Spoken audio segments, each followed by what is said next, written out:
Hey, how's it going, everybody? This is Joey Galvez, one half of your host of Explain Yourself, and I want to let you guys know about a really cool book from our friend of the show, Eli Shockey. This one is called The Greylock, and it's a story where magic is a commodity. Potions are sold at corner stores. Orcs and dwarves earn a living in cubicles, not on the battlefields. But there are those who resist the house's magic's laws. Branded a criminal and forced to live as a wand for hire, there is a spell slinger they call the Greylock. Check this one out. You guys can pre-order issue 3 right now with code JAN241939, and make sure you guys are heading over to your favorite LCS and letting them know that you want Greylock number 3, and maybe pick up the first 2 issues. You could do that at the Scout web store. So make sure you guys are grabbing the Greylock number 3, JAN241939 at previewsworld.com. Okay, everybody, we decided to take this week off, so here's one of our classic episodes. Hope you enjoy.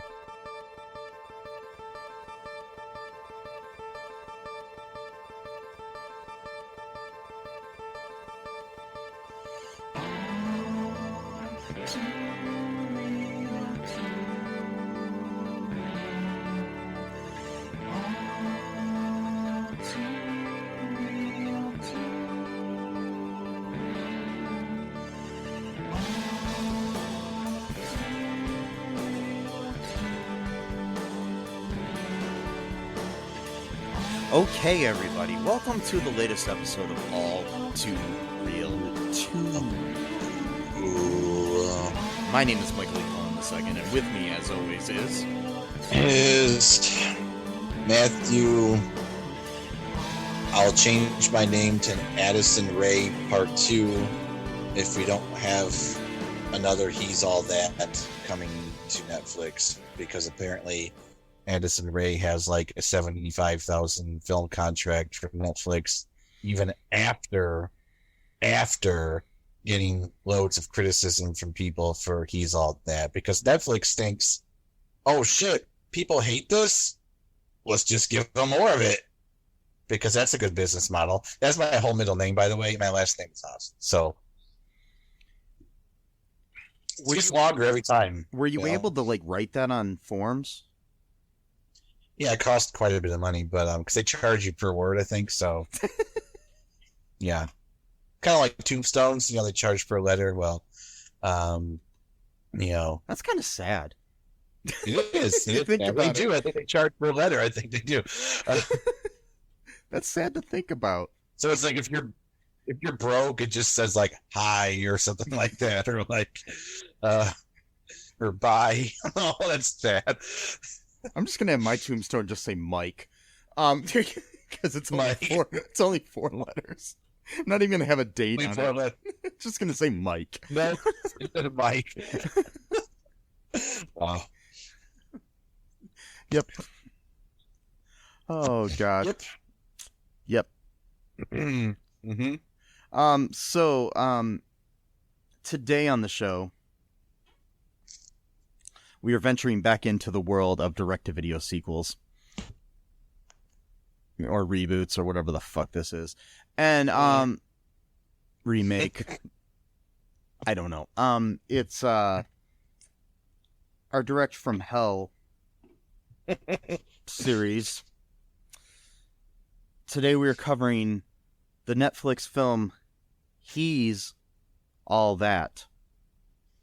A gender-swapped remake of She's All That, the 1999 teen classic, I guess. I guess. I mean, I liked She's All That a lot, but mainly because I have a huge crush on Rachel Lee Cook, who is in this movie as well. Oh, that was her. Okay. Yeah, she was the mom in this. Ah, gotcha. All right. Yeah. We have 2 returning cast members from the original, Rachel Lee Cook and Matthew Lillard. And Can I say something that's embarrassing? Sure. I thought her mom was Winona Ryder. Oh, That's like I thought that I can see the similarities. Yeah. they're okay. Yeah. So due to the fact that Matthew Lillard is in this movie, and he and I are both in the movie Home Run Showdown, I am only 2 degrees away from Addison Rae. Yeah. I mean, is that something to be proud of, or? I don't know. She is the second most popular person on TikTok. I mean, that's important to some people. I'm not one of those people, but She is a TikTok star, and I'm an old man, so I don't get TikTok. We have a TikTok now, folks. I'm still begging. Still begging you to let us know what to do. Yep. We don't know what to do with it. I mean, it's as simple as that. Maybe I should watch some Addison Rae videos and get some ideas. I don't know. Anyways, so this film stars Addison Rae, as I said, and Tanner Buchanan, who people may know from Cobra Kai and a recurring role on Girl Meets World. We also have Madison Pettis, who people may know from American Pie Presents Girls Rules.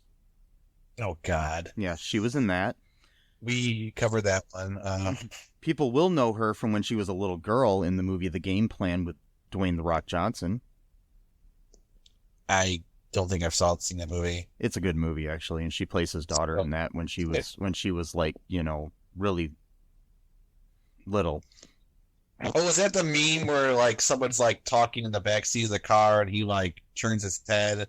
Is that where that comes from? No. That's like Escape from Witch Mountain or something. Oh, okay. Yeah. But yeah, she's in He's All That, and which we're watching now. But she was also in a previous fan favorite episode of ours, American Pie Girls Rules. It's our most watched video on YouTube. For some reason. It's literally got thousands of views. No idea why. It's not our best work, not even close to our best work. No, but some reason people like it. So there we go.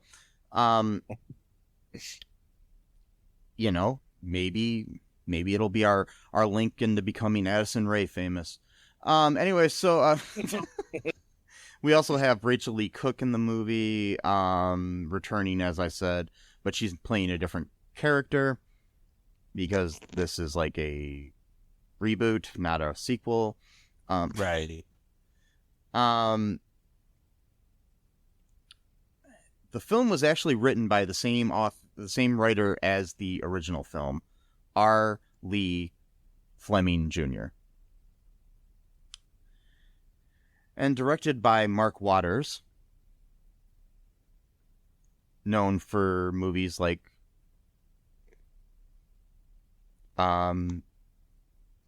Vampire Academy, Ghosts of Girlfriends Past, The Spiderwick Chronicles, Bad Santa 2, Mr. Popper's Penguins. I just like saying that. Mean Girls. The Lindsay Lohan version of Freaky Friday. Head Over Heels, Just Like Heaven.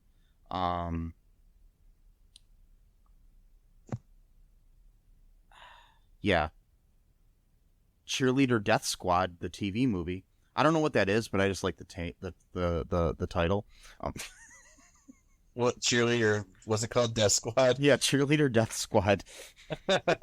Wow. Yeah. And anyways, and Magic Camp, which was recently on Disney Plus.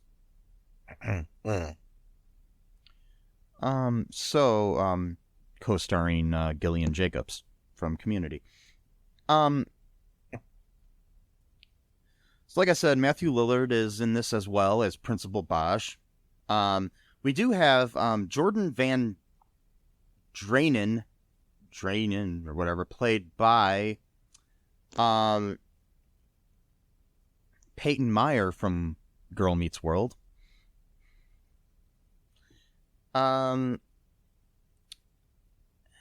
We also have the character of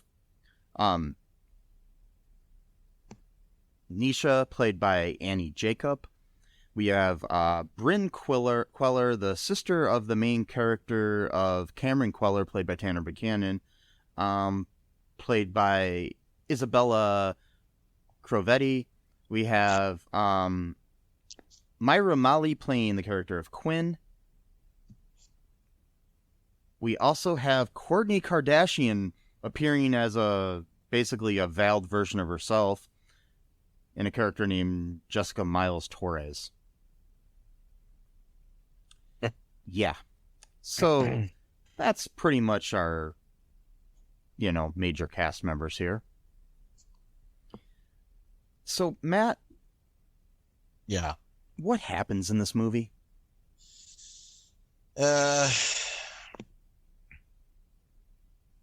So Addison Rae's character, I forget her name.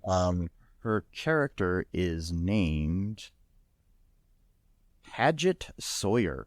That's right, Paget Sawyer. So she's like, basically plays herself. She's a social media, and I hate to use this phrase, influencer, which I hate. So I feel it in my bones. I hate that phrase, influencer. What does that even mean? I mean, I know what it means, but it's just so on the nose. It's like you're literally saying that you influence others to do what you want them to do. It's like admitting that you're a propagandist. Like, yeah, I do propaganda. Like, you're just out saying it. You're not even. I will say I did find some of this movie funny. Some of the lines, like there was a part where somebody was pointing out the fact that you're basically like a cult leader.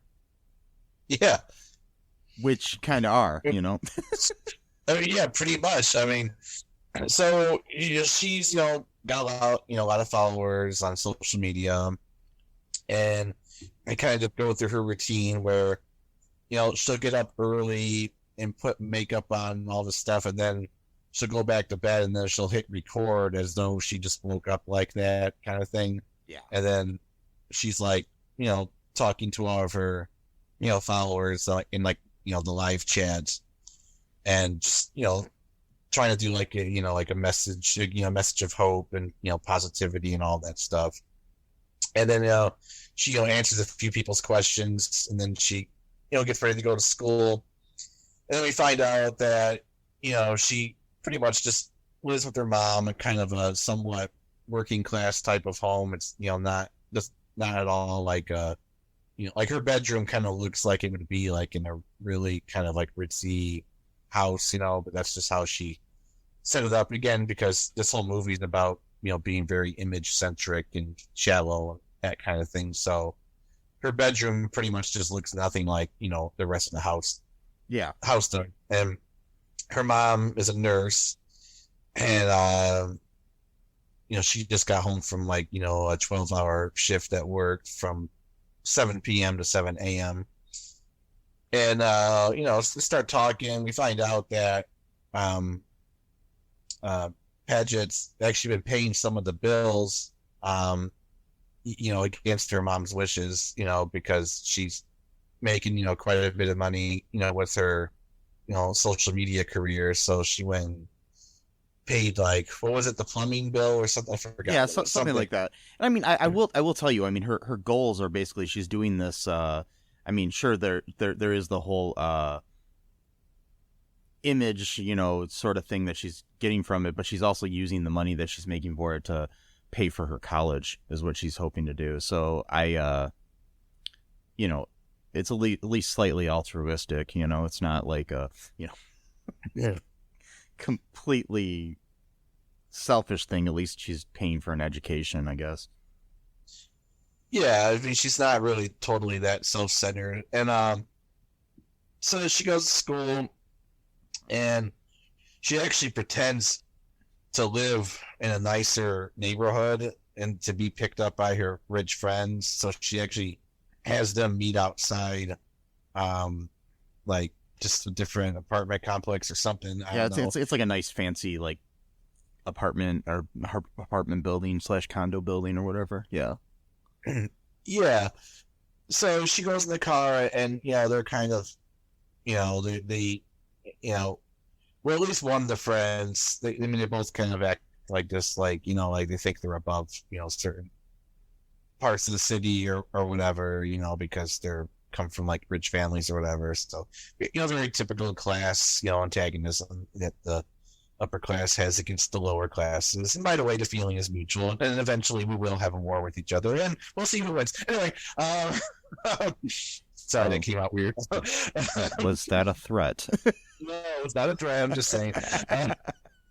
Just looking, seeing the lines being drawn in the sand and the scale. But yes, every video I have, or every recording, they gotta bring in like weird communist shit. But about he's all that. Okay.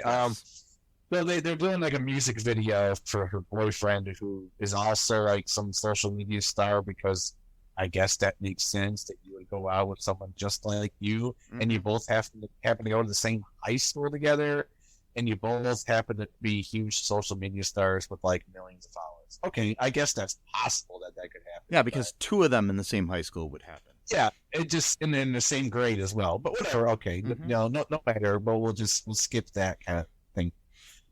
And it turns out that he was filming like, I guess, like not his music video, like not in like the richest part of town. Like they said it was like, oh, this is the valley of the valley. Like, oh man, that's so rough and tumble. Like, Yeah.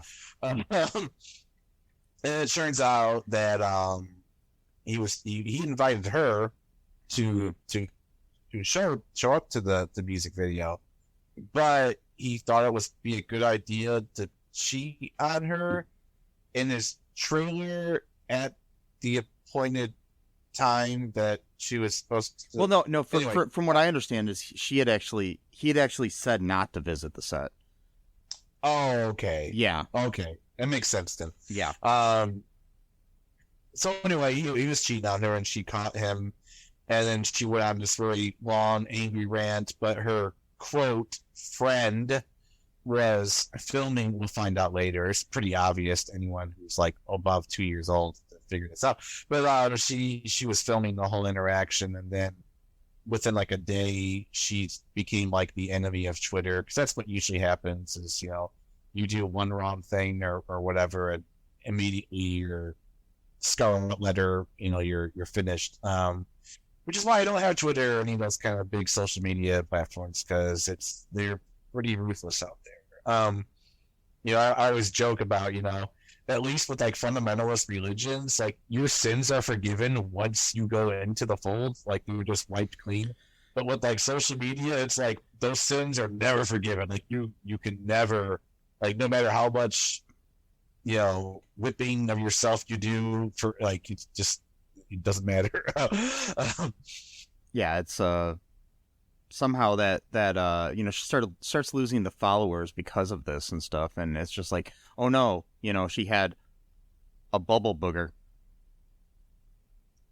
Yeah, God forbid that you cry when you find out that your boyfriend for like the past 2 years has been cheating on you. Like, yeah, terrible to have emotions or express emotion. No? God forbid she actually cares about anything. Anyway. Yeah, so we got that going on, and he's like a this aspiring piece of shit hip hop artist,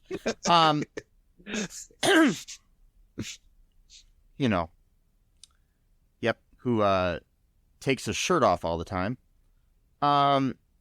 He was cheating with a backup dancer, and so this leads to a bet at the school, because she breaks up with Jordan Van Drainen. JVD. Name. JVD, Yep. It's almost like JCVD, you know, he's almost like Jean-Claude Van Damme. Anyway, so Yeah, right. I don't know. Mm. Yeah, I mean, oh God. So this was a movie, Matt. It was certainly a movie. Yes. Mhm. I mean, it had all of the features that a movie has. Yes. Yeah, they had cameras. Mm-hmm. They had a director, Yep. actors apparently. Apparently, yeah. Um, We'll give them that. We'll give them that. Yeah. yeah, locations, Mm-hmm. Yep. lighting. Check. Yep. Distribution. Screen. Yeah. Distribution. Screenplay. Mm-hmm. A list of credits. Stars. Loosely speaking, yes. Mhm. I mean, the main guy, he's from Cobra Kai, and that's a good show. So Well, he's an awesome actor, actually. I really like Tanner Buchanan as an actor. I think he needs to be in something bigger, you know. So, because I mean, I liked him when I saw him. Like the first time I saw him was on Girl Meets World, and I thought he was good on there. So, I think the kid has a future if he stays away from movies like this. oh man, hey, it's probably a decent paycheck. Well, I'm sure it is, and he's I mean, like, hey, I've got season 4 of Cobra Kai coming up, and I can also do this on the side, and on paper, this isn't a bad idea for a movie. You know, yeah, it's on paper. A lot of movies are good on paper. It's true. yeah. It's executing of that, Mhm. make. And I mean, the difference, first is, I mean, even though it is it's a loose adaptation of My Fair Lady, which was a adaptation of the play Pygmalion, which was an adaptation of the story of Pygmalion. Which itself, I'm pretty sure this concept has existed throughout the entire world. Yeah. History of the world, even before stories. I even mean like just people in their everyday life would be like, that guy or girl would actually probably look good if like they just did something different. You know what I mean? Like it's like that's not a. Yeah, I mean, because the actual history of the story of like Pygmalion, like the original idea of Pygmalion was about a guy who created a statue of the perfect woman. Ah, okay. Yeah. So, and it came to life or something. So, if I'm remembering correctly, I don't know. So it's like Weird Science, basically. Yeah. Before Weird Science. Okay. Yes, exactly. And, but so, in my opinion, after watching this movie, I really wanted to watch My Fair Lady again. Anyway, so, this, movie continues where just like in She's All That, there's a bet to take a quote unquote outcast or nerd and turn them into the new prom king in this case. Yeah. And that is the school's least popular boy, Cameron Queller, who's actually a pretty cool guy. That's all I'm gonna say. Yeah, he's a little bit full of himself, but thinks he's better than all the normies. But whatever. He's got one friend that likes a lot. He's an antisocial photography student. So Padgett basically goes up and tries to befriend him, and she gains information about him from his younger sister, Bryn. As one does. Mm-hmm.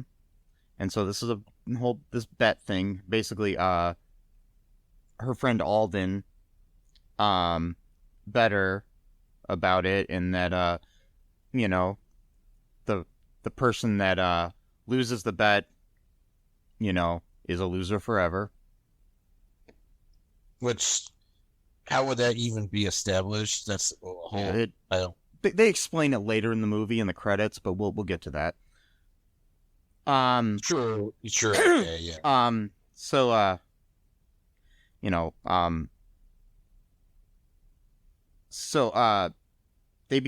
they start to become close. She basically wants to become closer to him. She finds out that he is into horses and horse riding, decides to begin taking horse riding lessons with him. She begins to bond with him more and more, and discovers as they're going on that he lost his mother years ago, and they live with their grandmother, who has a weird obsession with Tom Selleck. And Yep. And she basically tries to fix up his appearance, because he has long shaggy hair, so that makes him ugly. Well, yeah, of course. Just like in the original, Rachel Lee Cook, one of the hottest women on the face of the planet, wore glasses, so that made her ugly. I mean, those are the rules, right? Mm-hmm. So, I mean, you can't argue with the rules. So, yep.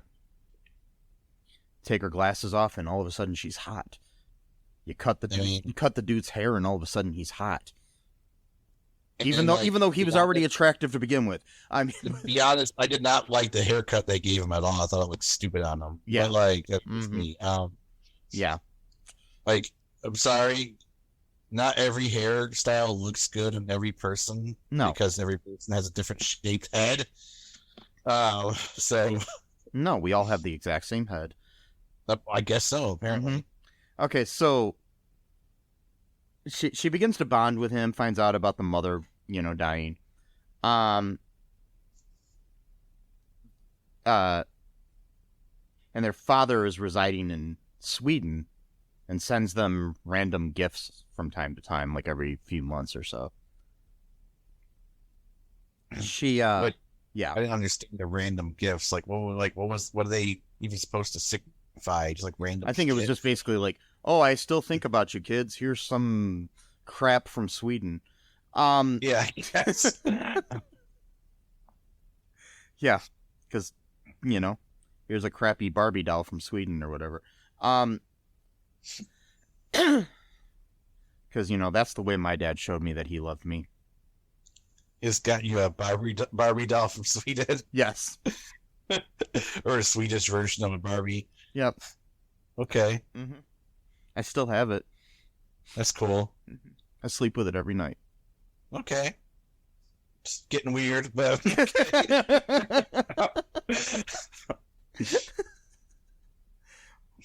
Wait, none of that is true. Anyway, so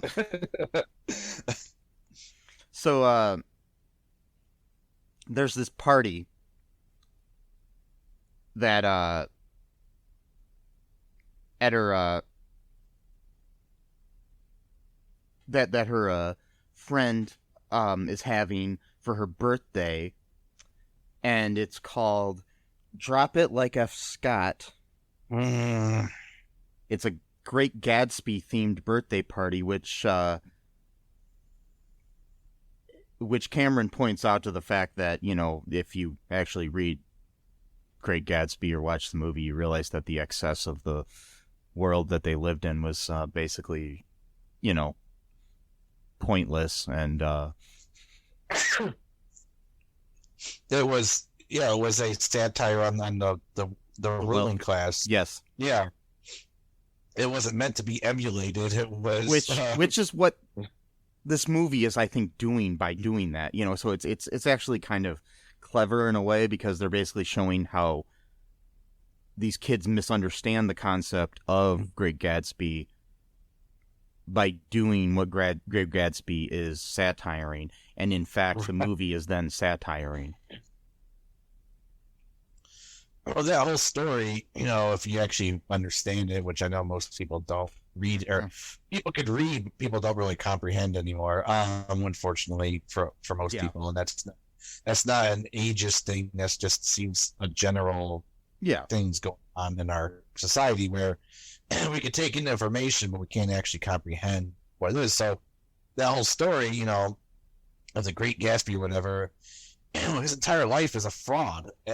All of it. I mean, like, even from literally, they even mentioned the fact that he has a fake bookcases to make it look like he has books. They're not even just like boxes in the wall to make it look like he has more books than what he has. So it's like, obviously that's meant to sort of portray the sort of just farce of his entire life. I mean, he built up his whole persona. Which makes sense because that's kind of what is going on with Paget's life.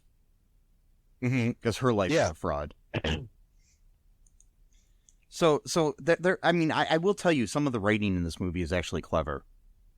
In a way, you know, that's going to go over the heads of all the teenagers that are watching this movie. Probably, and probably most of the adults as well. Yes. Yeah. So, anyways, they're at this Great Gatsby themed party. There's a sexual assault in this movie, like most, you know, teen movies that we cover on this podcast. Which is weird because in the old movies they didn't really even acknowledge that it like happened. It was just like, oh, that's normal. But now, I guess they tried it. But even then, they didn't really acknowledge it that much. Even in this movie, which is weird because it came out literally like a week ago or whatever, 2 weeks ago. What happens is, Jordan, Mr. Take My Shirt Off All the Time with great abs,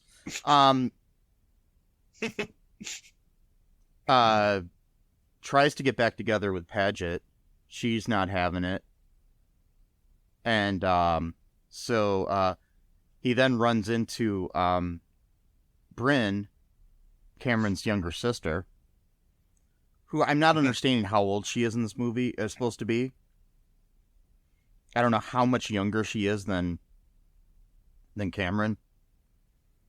But if Cameron's like, say, a senior, and so is so is Jordan. I mean, there's a chance Jordan's already 18, so I'm just gonna make that point. She's supposed to be a sophomore, but at the looks of it, she looks like a very young sophomore, like 15 at the oldest. Yeah, and he's like full blown. Yeah, that scene made me really uncomfortable. I'm like, dude, like, especially since I.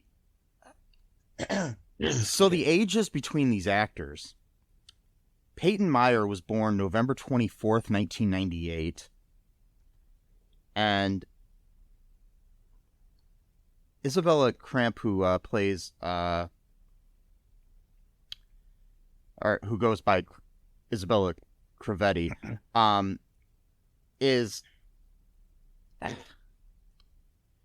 was born December 18th, 2004. She's 16 in real life. And Peyton Meyer is like 22. Right, I'm not good at math. I'm like, okay, so he's like 6 years older. Yeah. In real life, I mean. Yeah. In the movie. Like, maybe 2.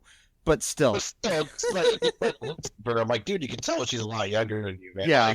Like I mean, it's like, come on, man. Like, but then again, I don't think they're even thinking about that, to be honest. I think they didn't think this whole entire movie through. So, yeah. So, I mean, it's at least we don't really see it happen. So, because it happens off screen, which is good. Yeah. So, I'm not gonna do that. Yeah. So, I'm just glad that isn't like Sleepover, where we actually see an event happen and stuff and other things. So what happened? Wait, Sleepover, what happened? I mean, I know I was drunk when we recorded that, but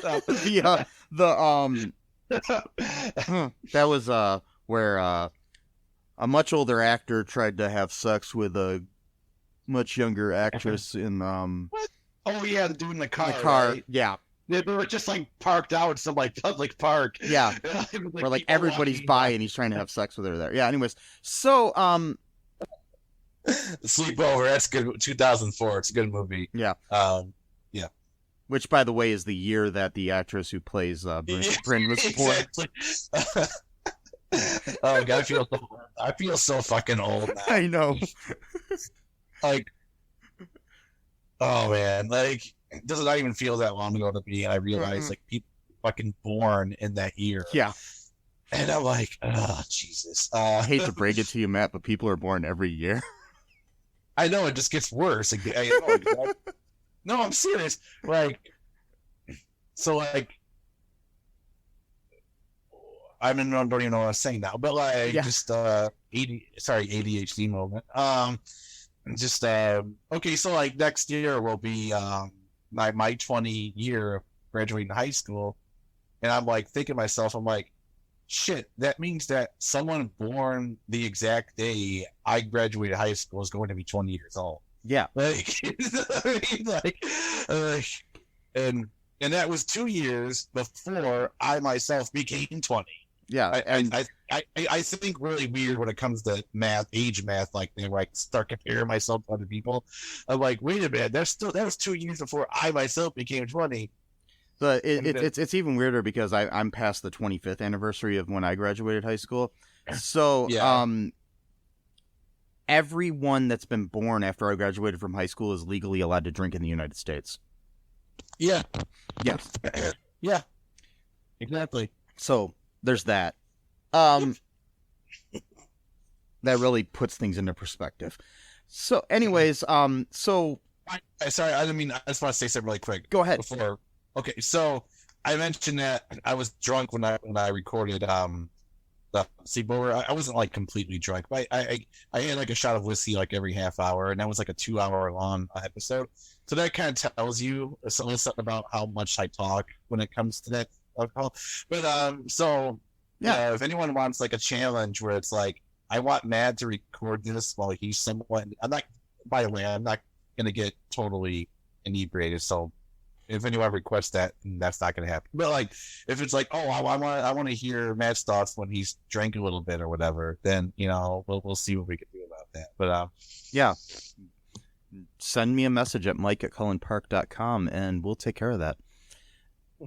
Anywho, back to the plot here. So, anyways, the Bryn is basically making out with, I guess, off screen with Jordan, with Mr. JVD, and and so and then he tries to go further with her basically, and she's not having it. Yep, which is good. And not to deny anybody their sexual desires, whatever they want, that's their thing. I'm just saying that, you shouldn't get with somebody named Jordan Van Drainen or whatever. I mean, I'm sure Peyton Meyer's a great guy in real life because, I'm just saying his character sucks. So, right. Well, that's the point. I mean, he's supposed to be exactly a complete asshole. So, anyways, so Cameron gets in a fight and goes all, kung fu on the kid. And then, after the fight, after Cameron beats Jordan's ass, basically, Jordan throws Cameron's camera into the water. A camera which we learned earlier was a gift from his mother who passed away. Yeah. So that sucks. And so he dives into the water, gets that, and then he I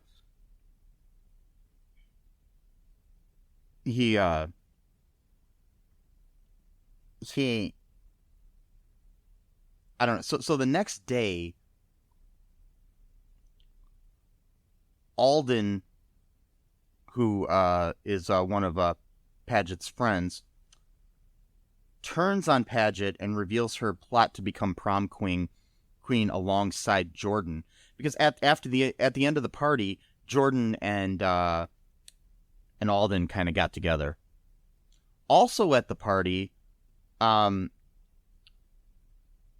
Nisha and Quinn got together as well.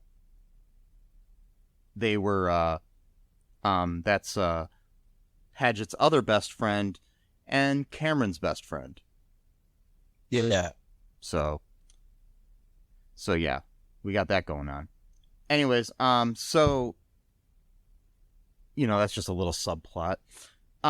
So anyways, Alden tries to, ruin Padgett's life, basically. And it wants to become, you know, prom queen alongside Jordan, revealing her true colors, that she was responsible for live streaming Padgett's breakup. So she was recording or running, you know, live on purpose. Yep. Like a piece of shit. I saw that from the very beginning when, like, oh, she was still recording. Yeah, me too. I was like, okay, like, why would you do that unless you were, like, doing it on purpose? Like, yeah. So,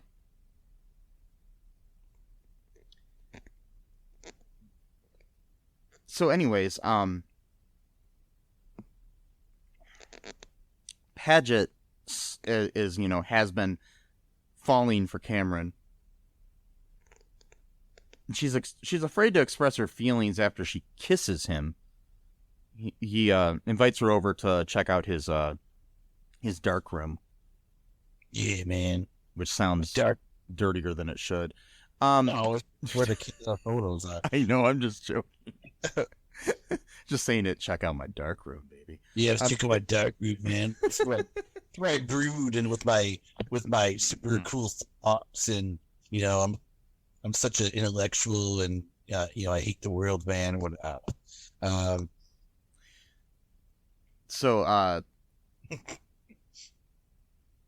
Anyways, Bryn finds out that Padgett kissed Cameron, so she advises him to ask her to prom, and you got to do a promposal. I guess this is a thing,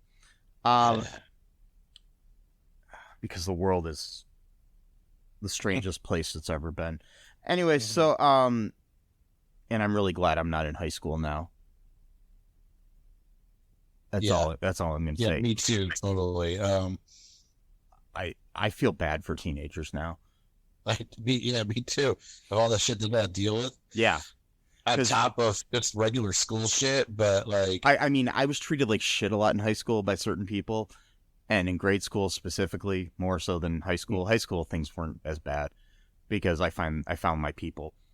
And things like that. But it's just so sad you got the internet and everything to deal with now, too. You know, you've got this, which this movie does kind of emphasize, which, I mean, it's a good thing, too, to kind of basically point out the fact that, ironically, that being a social influencer isn't a cool thing.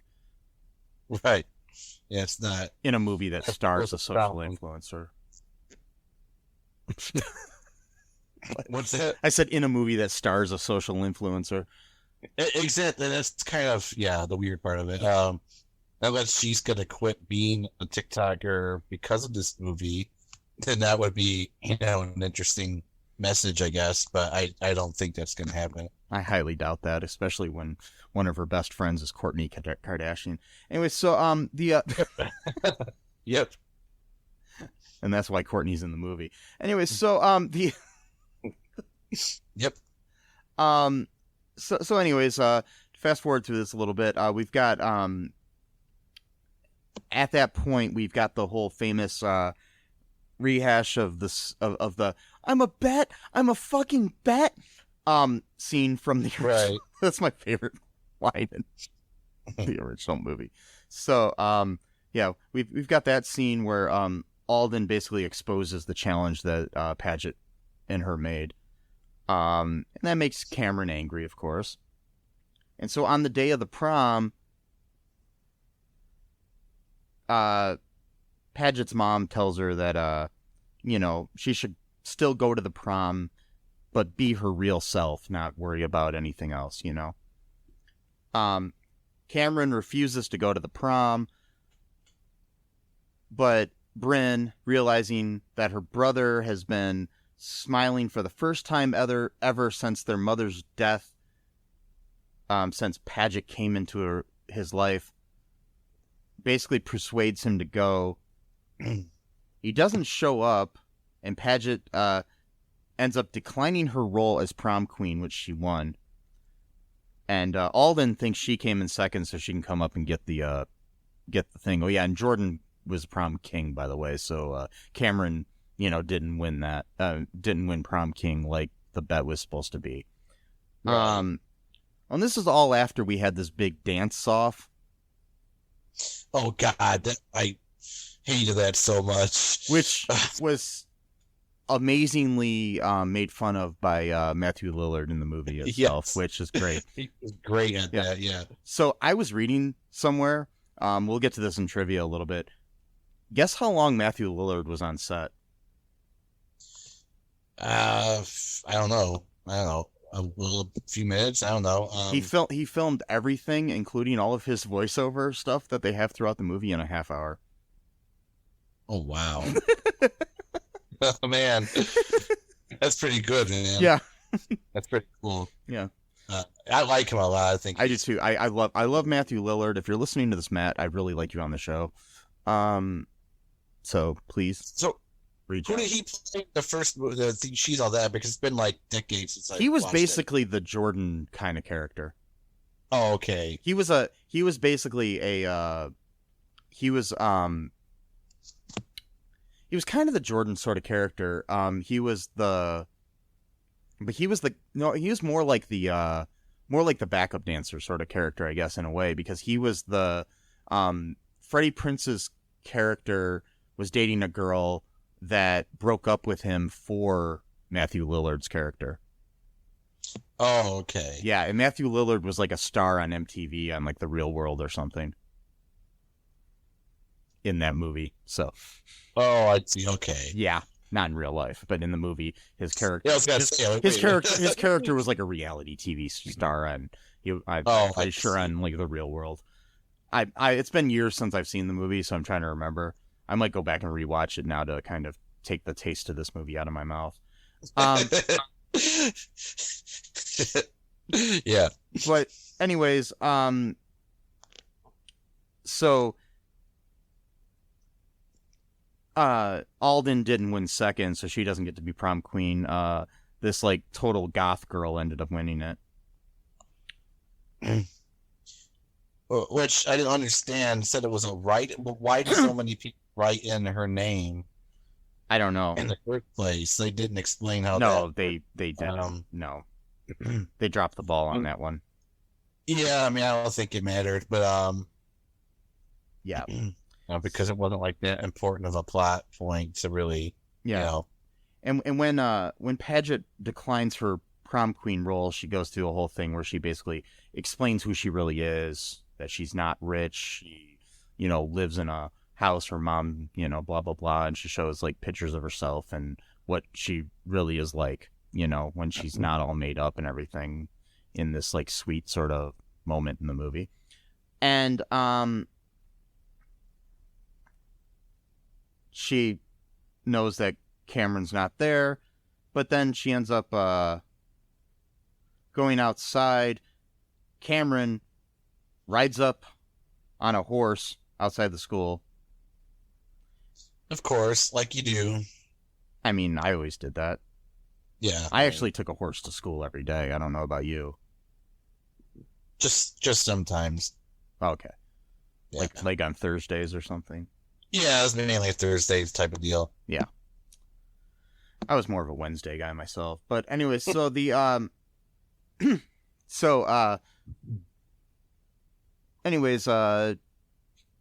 he basically, forgives her, they kiss, and then they ride off on they show a thing where they're riding on horses and doing like her little social media shit wherever they're visiting different places, and then at the end they both get tattoos that say loser on their arms.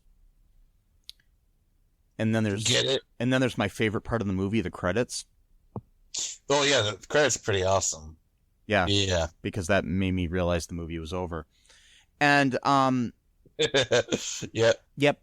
So that was He's All That. Folks, you ready for trivia? Red trivs? Yes, here's some trivs. Trivs? Yep. Yes. The school where Paget attends is the same school from the original She's All That. So they filmed at the same school. R. Lee Fleming Jr. also wrote She's All That. Okay. Interesting. During the makeover scene, Paget says, "You have to trust me," which is what Anna Paquin's character says before making over Rachel Lee Cook's character in the original. Okay, a COVID-19 testing kiosk at downtown LA's Union Station was shuttered December 1st, 2020, so that the film could use the iconic terminal as a location. Wow. Yeah. Matthew Lillard delivers all the school announcements throughout the film. This would be the second collaboration between Peyton Meyer and Tanner Buchanan after Disney Channel's Girl Meets World. Matthew Lillard was only on set for 30 minutes.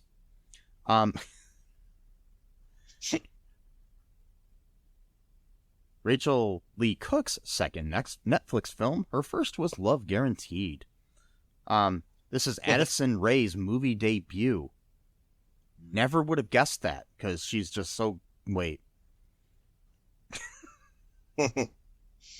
She wasn't that bad. Oh my god.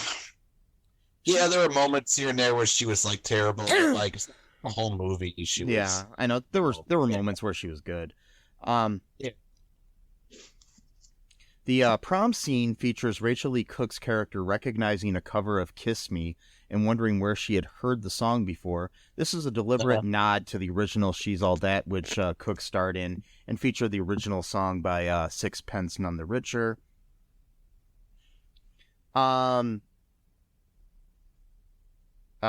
Rachel Lee Cook and Matthew Lillard are the only two actors from the original movie to star in the remake, though they are not reprising their original roles.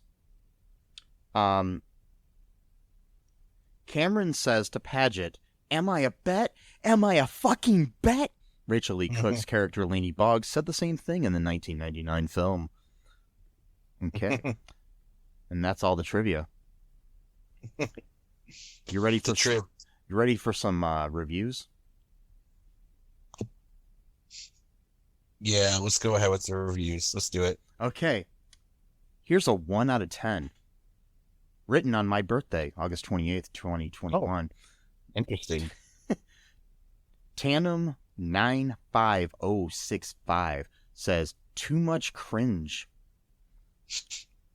I cringed so hard that my soul climbed out of my body, and now I'm doomed to roam the earth as a ghost. Cringe for all eternity." Wow. Another one, a 1 out of 10. Written same day, August 28th. By M. Burt 93. Forced to watch. And their review is, "The reviews are more entertaining than the movie. That's my review." Oh. Another 1 out of 10. From MK93, written on August 27th, 2021. Wow. The headline is, "The only good acting in this movie was from the horse." Wow. What was this movie? Didn't even make sense one bit. Terrible acting from Addison. The scene transitions, the angles, the storyline, the Gen Z infested BS and random dance-off LMAO. It was a hot mess. I was looking forward to this all week, and it was a big letdown. Do not watch.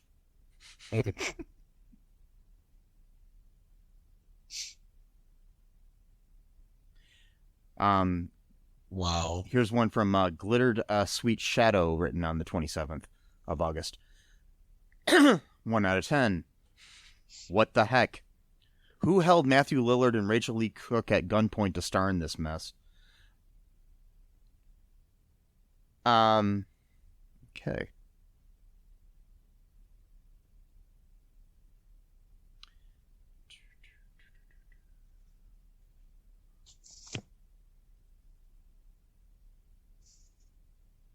Okay. Worst movie ever distributed by Netflix. Addison Rae was a mistake for the lead. From Trenters, written on August 29th, 2021. Addison Rae tried method acting for this role. The method did not work. P.S. You're better off enjoying this movie with a blindfold on and the music turned up. I don't know what that meant. Hey, I'm not even sure what he said. Yeah. Another headline. I'm just going to read some of the headlines here. It says, watch the 1999 movie instead. Another one says, Addison Rae is the worst actress I've seen in a Netflix production. Another one says, not everyone can act and produce a good movie. I'm trying to find any good reviews. So far, the highest review I found is a 2 out of 10. Wow. Somebody is arguing that they couldn't rate it as 0.5 out of 10.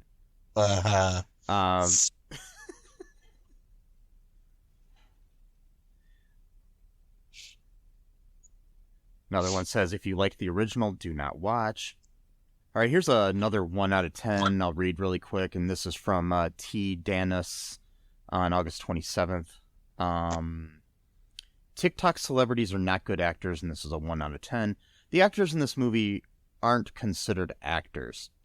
The idea of remaking a movie is great, but it's how you make it. The Gen Z setting is really disgusting and cringe.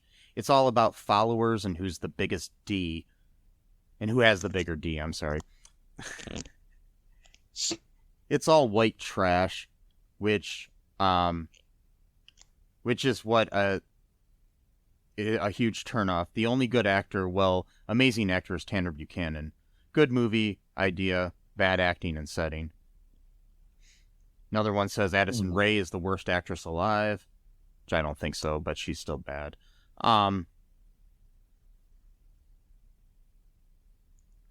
Yeah, okay, here's, I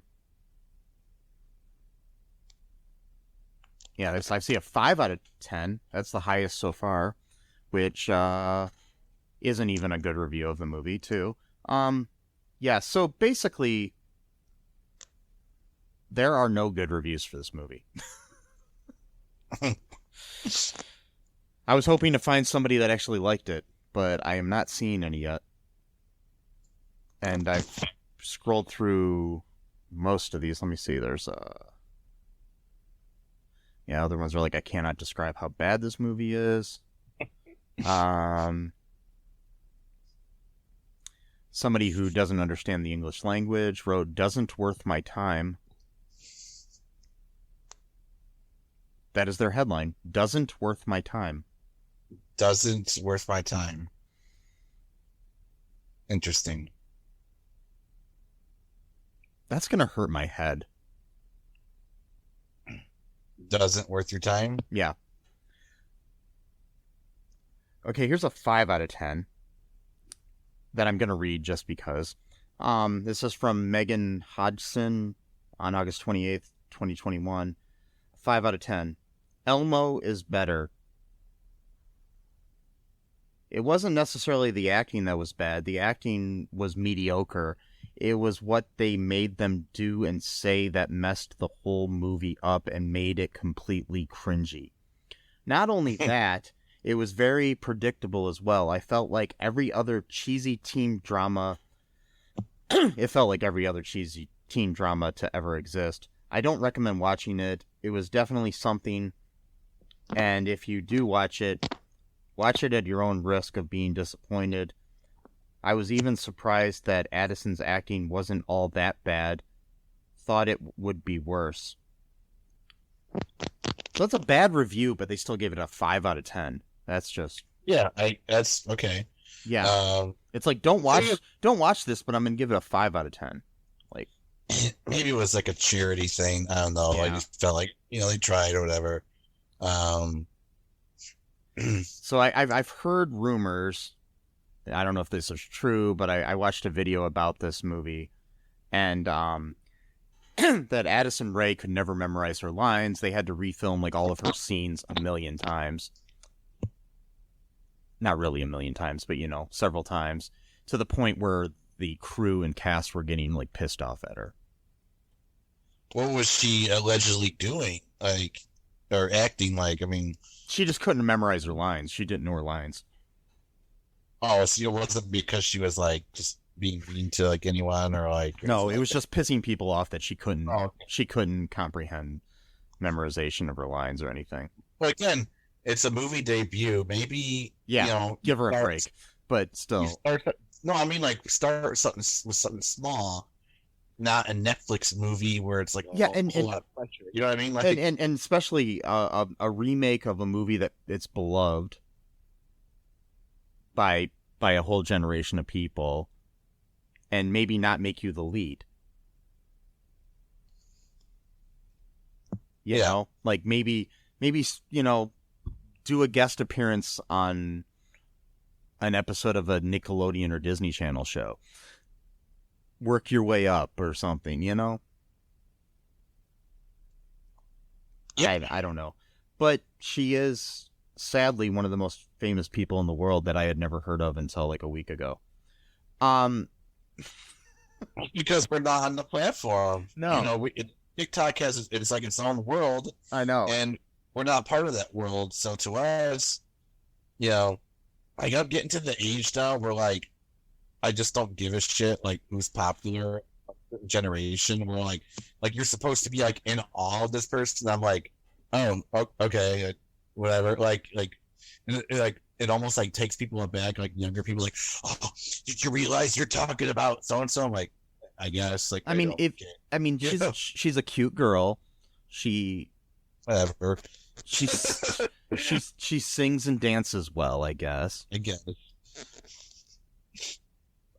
Oh, we forgot about the karaoke scene. That was what started the whole thing off. Jesus Christ. Yeah. Man.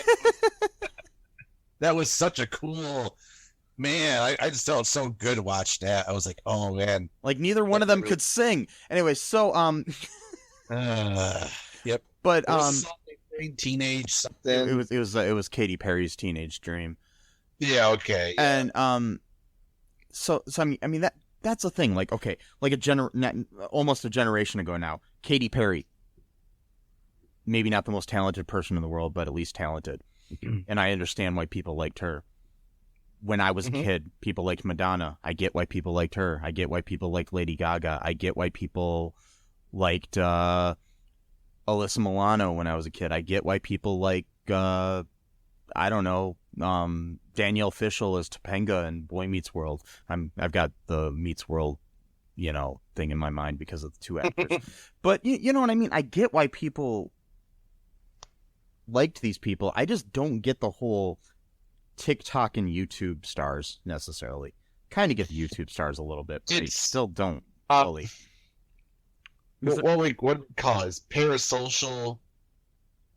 It's really insidious because it makes it seem like there's less of a gap between the star and their fans, but if in actuality that gap actually might even be more pronounced than it ever was. But it's under the delusion that, oh, I can actually talk to this person on Twitter, and it's like they're probably not really even doing it. It's probably someone using your Twitter page. Well, yeah, but but it's like I understand, the whole like, oh, I can do it too sort of thing. Like when Richard Linklater or Kevin Smith made Slackers or Slacker or Clerks,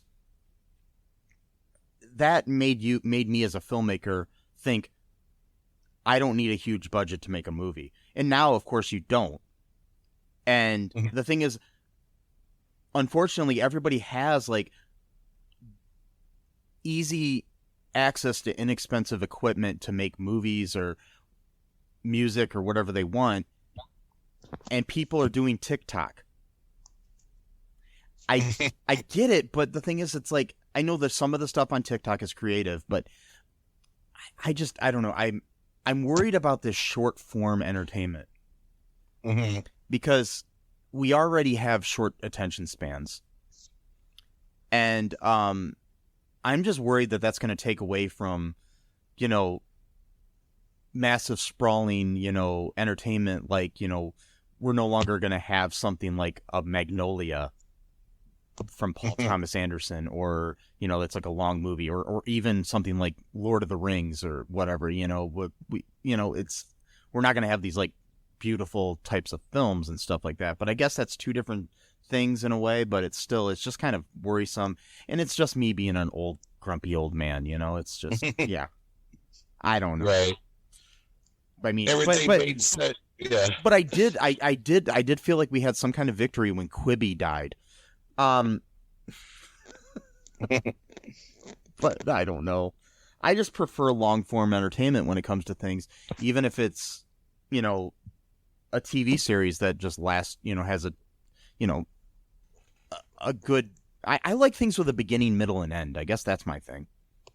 Yeah. Even if it's something short, but like TikTok, a lot of times it's just somebody dancing to a song. Yeah. There's no no beginning, middle, or end. And that's it. That's the whole. Yeah.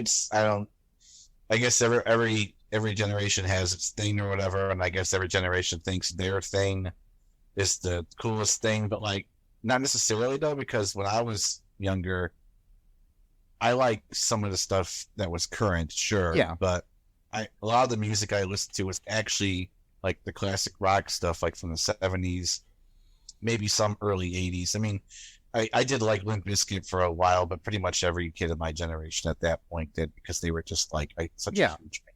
Like, it would be impossible to not at least like one of their songs. But like, by and large, I mean, I was listening to like Yes and Led Zeppelin and Black Sabbath and that band Sugarloaf, just like, you know, these bands from that era. And so I guess from my perspective, I wasn't like thinking like, oh, well, my generation's got like the greatest, you know, whatever. But like, I think at a certain point, like, the protestations become true. So like, what I'm trying to say is like, of course, everyone says it's like, oh well, we've gone too far, and everyone of course says that, but like, I think at one point it actually is going to be true. Like, it's going to be the boy who cried wolf type thing, you know, like. Yeah, I understand. I mean, it's scary. But I mean, like I said, my main complaint is the beginning, middle, and end lack of sort of thing. It's just like, I need that for my storytelling. I need to. I don't know. It'd be like just watching clips of The Godfather and not watching the whole movie. You know, it's just. That's what people do though now. That's exactly it though. Some people just watch clips of movies on YouTube now. They don't watch the whole movie. They just watch clips. Yeah, and I mean, I do it sometimes too, but not instead of them. Like, it's usually a movie you've seen before or something, right? Like, you're like, oh, I remember that funny scene in Step Brothers, so I'm gonna watch a clip from it or something. You know, that's different than not watching Step Brothers and only watching the clips from it. Right. You know, it's just, that's just an example of a movie. I don't know. It's the first one that popped in my head of a comedy, but it's just, you know, I don't know, because I literally know younger kids that all they've seen of movies is clips from it. And it's just weird. Like, you don't know the plot. You don't know why that's funny. I mean, there's a reason behind everything. Exactly. It's like somebody, that's what bothers me about it the most too, I think. I know we both sound like grumpy old men right now, but well, I guess what gets me is the fact that like, it's not so much because they're just doing things different their own way. It's because people worked on this project, like hundreds, sometimes even thousands of people all went into this product, and you're not even watching the whole product. You're just watching, you know what I mean? So it's like, you're not admiring your entire work that was created for you. You're just taking it piecemeal.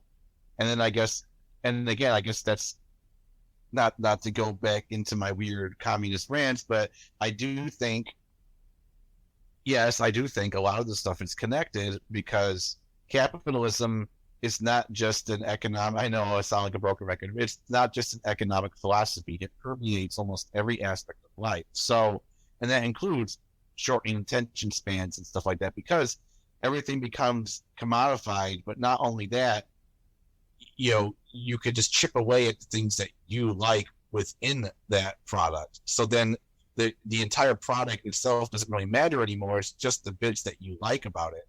And then that very thing is encouraged for people to sort of just do that. They're like, oh, well, this movie's 2 hours long. I don't really want to watch that. I mean, yes, it costs money to make. It's the whole idea of taking things out of context. It's like cherry picking what you like about something. It's just like how people, like you're saying about your whole like communism manifesto or whatever, but the whole but the whole thing where like people cherry pick medical data to decide that ivermectin is a good thing to take for fucking COVID. I'm just saying it is a shipping away of it's by the way. So I called it. I mean, it's not because I'm some brilliant person. Anyone could call it that he was going to credit ivermectin for getting better, and sure enough, he did. And it's like, he even did it like, oh god, I hate this guy. I hate Joe Rogan. Oh, so Joe much. Rogan. Okay, cool. Piece of shit. Who you were talking about? Yeah. Well, sorry. He said ivermectin. So I was going to say, unfortunately, he survived, but that's a mean thing to say. But the reason why I was going to say that is because his survival means that other people aren't going to survive because of what he's promoting. So it's like his survival and crediting ivermectin is going to directly be related to other people dying who listen to him and believe what he says, even though he says, don't listen to me. But it's like, well, wait a minute. Don't listen to you, but yet you have a podcast where millions of people listen to you. So if you really wanted the people to not take your advice, you would have a podcast where you're just talking to nothing, to no one. Yeah. So like your argument makes no sense at all. And he has no time to vet the information that he spews out of his mouth because he's doing a show so often. It's just he does like 5 hours a day or some shit. Yeah. So it's like so and people will cherry pick what he says too. Like he could come back and say, "Oh well, I fucked up. This is what I said, and it's not right." But people aren't going to remember that. They're just going to remember what he said the first time. It's like a retraction in the newspaper. People never read the fucking retraction that's buried on the 36th page of the newspaper. Exactly. Yeah. It's no one's gonna. Yeah. But anyways, that's just what the world we live in. It is, but I got make one more because I just got on Joe Rogan. I can't. Yeah. I can't let it slide just for now. But just one more thing. So he was on his show after he got better, and he talked about how there's this huge conspiracy. So now he's really doubling down on ivermectin shit. There's a whole medical conspiracy now. So all the doctors in the world got together and they're like, you know what we gotta do? We have to suppress the ivermectin information because we don't want because it's a cheap way of treating COVID-19, and we don't want people to get a cheap thing, but the vaccine is free.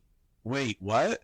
Yeah, like, that makes no sense. And on top of that, it's like, oh, it's because of Big Pharma. But you know who makes ivermectin? Big Pharma. Exactly. Jesus fucking Christ, dude. And then so like he even says all sheepish, like they're saying all this stuff about ivermectin's like a horror steam rumor and it's all things, but I kind of feel like a lot better. And it's like, but wait a minute, you by yourself admitted in your own video that you quote threw the kitchen sink at it. Well, you know how you test a theory? You do one thing and you see if that thing works, but then even if that thing works, you test it again and again and again. It's just like again. It's just like if I say I ate onions, fish, pizza, spaghetti, soup, a grilled cheese sandwich, all those things in one setting. and then I just specifically blamed the grilled cheese sandwich for me getting sick. Yeah. I mean, it makes sense because you had a grilled cheese sandwich, right? Yes. So, I mean, this is, excuse me, sorry. This is I mean, like, I think a part of him has to know how stupid he is. Like, he can't be that stupid. And maybe he is, but that's just really sad if he really is that stupid. Maybe he got hit in the head too many times with this MMA shit because he really did not have any intelligence whatsoever. All I know is I long for a world where the worst thing that Joe Rogan did was make people eat goat testicles on TV. You know, now people take horse dewormer or yes. Lifestyle. But that's the thing. So he goes, oh well, the way that the media is spinning it is that they're calling it, a quote horse dewormer, which that makes it sound ridiculous. That they actually make it for human use. But the thing is, the people were actually going to feed stores to buy the animal version of the product. The difference between those people and Joe Rogan is Joe Rogan is a millionaire. Multi-millionaire. Yeah, and some of these people are working paycheck to paycheck and don't have health insurance and can't go to their doctor, or maybe their doctor is smart and says, hey, maybe ivermectin isn't the best thing for you right now. But you know what those people can do in the United States? But the problem is his reach is beyond the United States, and you got people in Brazil and other countries that are, in Portugal and other places that don't have good health insurance, that all they can get is horse dewormer. They can't get the actual human medical grade version of this that's not going to kill you. Right. So you've got these people taking medicine intended for a different species of animal and literally shitting themselves to death. So, yeah. But hey, man. But yeah, Joe Rogan, it's great. So, but anyways, somehow we got on this, and but we should probably wrap things up here, Matt. Sure. Sorry for going off on our tangents here, folks, but I wish Addison Rae all the luck in the world. Joe Rogan, not so much. And I will tell you this. Even if I don't understand TikTok, Addison Rae is doing less damage to this world than Joe Rogan. So, I'll give her that. And both of them can't act. And, oh God. But she has time to figure that out. Yeah, she does. Yeah. Unlike him. Yeah. So, if you want to see Joe Rogan when he was actually good, watch News Radio. Don't listen to his podcast. Think of the good times when all he did was make people sleep in a big vat of bugs. And,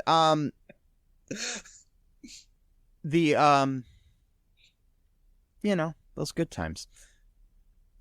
Yeah, check out our Public, folks. Nice shirts now. We got nice shirts. Nice shirts. And they're nice and soft. I've got mine on right now. I'm feeling it, feeling up my chest. I think I want to be left alone here, Matt. Oh wait. Anyway, so